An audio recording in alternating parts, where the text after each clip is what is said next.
木星逆行結束，處理情緒根基，淨化心靈再出發。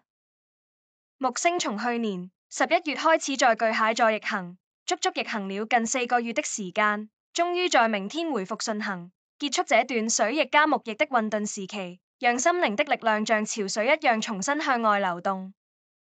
作為幸運之星的木星落在感受導向巨蟹座，意味着一切的順風順水都來自於內在穩固的安全感。回望在過去幾個月裡，當你的安全感受到動搖，或是你曾確信的人事物有所變化時，當中掀起過的恐懼，是否令原本的目標與計劃也受到動盪？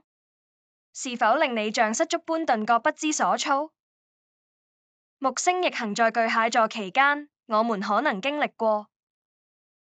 處理情緒根基，家庭關係是一道迷失，在過程中感到孤立無援。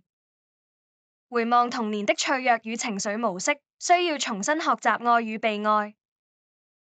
在新的關係裡看見自己的不安，嘗試去尋求療癒，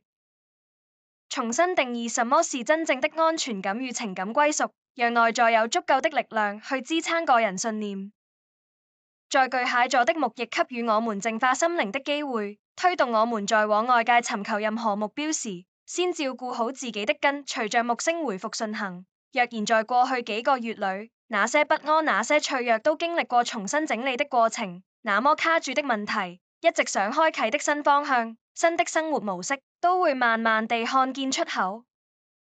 儘管水星尚在逆行時期，很多事情像按了暫停鍵一樣，但與水星形成和諧連結的木星，將會溫柔地幫助我們從情緒的汪洋裡回到安全的岸邊，在直覺的帶領下找到屬於自己的方向。只有當我們心靈得到充沛的內在力量，情緒得以安定，自然會體現到木星的幸運破繭而出。